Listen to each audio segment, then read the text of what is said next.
Rand, thanks for joining us late night Shanghai style. We've got questions hot on the plate. What are the top three things a non-Chinese fashion brand should consider when entering the China market? Hey Josh, thanks for the question. So when fashion brands are considering to enter the China market, there's generally three different stages to this. So the first stage is about creating social proof. The second is creating resonance between brand and culture. And then the third is to amplify and intensify that resonant messaging.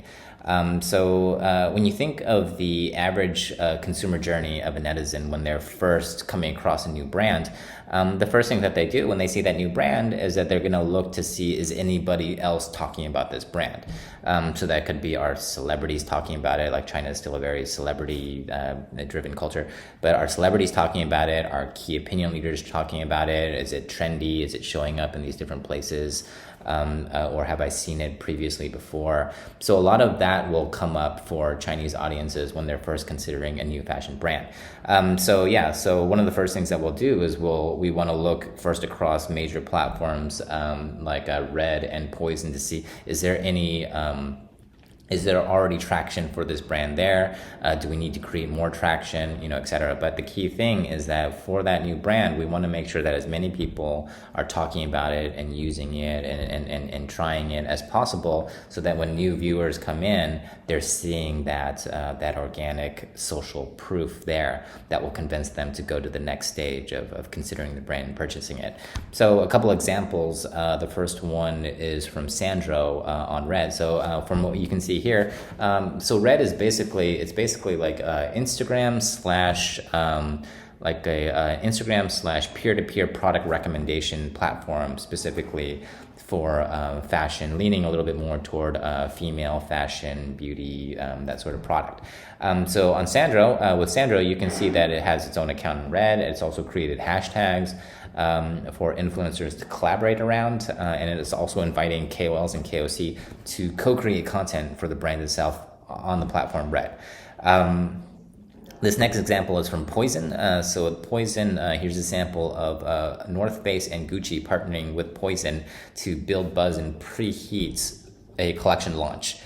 So while Poison isn't as big as Red yet, it's still really it's an up and coming platform, but it's really great for brands, luxury brands that are more focusing on streetwear, and then also luxury brands or fashion brands looking at targeting a male audience. So between these two platforms, that's where you're going to find most of that organic social proof in China for fashion. For fashion brands. The next stage is creating resonance between the brand message and culture. Western brands have a way of looking at the world, and Westerners have a way of looking at the world, and Chinese have a different way of looking at the world. So the key thing with the Western brand entering the China market is to try to see the world from a Chinese perspective and incorporate a lot of that into the messaging. Because at the end of the day, a brand is supposed to have a relationship with consumers and be close to them, and really a brand needs to be a part of a consumer's life. So one of the first steps then is just making sure that the brand kind of reflects the values of the Chinese consumer in its messaging. Are there any global brands that you can think of that have changed their message considerably as they're entering the China market? So some samples of global brands coming to China and then changing their messaging to kind of fit with how Chinese netizens see the world and how Chinese culture or how Chinese modern culture is. So some examples of that is number one here with Farfetch. So with Farfetch, they localized their brand by creating a Chinese brand name that reflects the endless possibilities of youth. It's like built into like embedded into their naming. And they also paired this with a local celebrity and launched it through Tmall, which is China's top e-commerce platform. So a lot of localization embedded into their messaging. Another example is Bulgari. So when you look at Bulgari's international content, it tends to be very elegant and luxurious. But in China, its tone of voice is much more frank and young. So this is much more in line with the luxury consumer in China. There's a very clear difference in tone, with China skewing much younger and trendier. So once social proof has been established, and then that connection or that resonance between the brands and local culture has also been established. The next is really just amplifying that connection, and then at one point amplifying it so that it's bigger, but then deepening it so it's even more connected to local culture. What are some of the ways that brands can amplify or intensify their message? So the way the brands do that is through collaborations. They'll do different kinds of campaigns, celebrity capsule collaborations, co-branding crossovers, even multiplayer games to actually to establish and co-create a relationship just directly through gaming with audiences. So a couple examples. One is Converse. So here's a Converse capsule collection with a celebrity cellist, Nana Ouyang.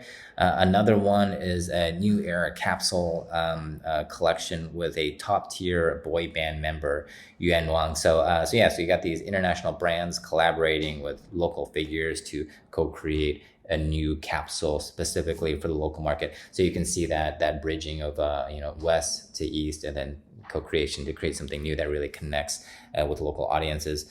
Just a question here. Beyond collaborating with artists, what are some of the other types of collaborations that you're seeing in China?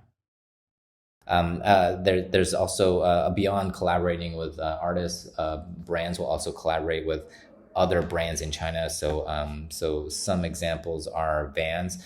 So with Vans, they're collaborating with 4 very, very niche Chinese local brands.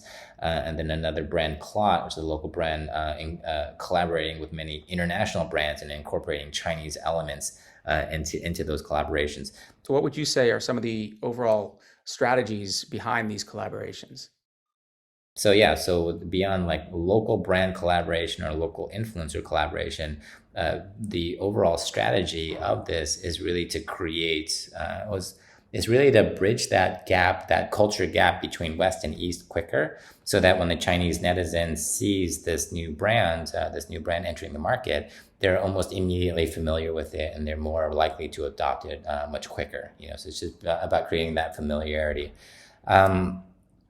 Beyond that, also a lot of luxury brands and luxury and fashion brands are getting into gaming. So just really simple games. So here's an example from Tory Burch, where they did a Tetris game.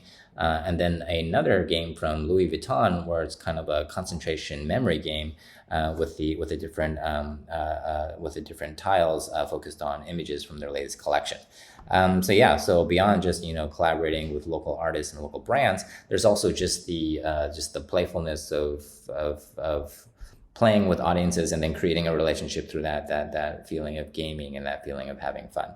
Just like the West, it's really about creating that connection to brands, and then this is the best way that new brands entering the market can quickly create that connection, with audiences here in China. So just a recap of the basic steps. So number 1 is just creating social proof.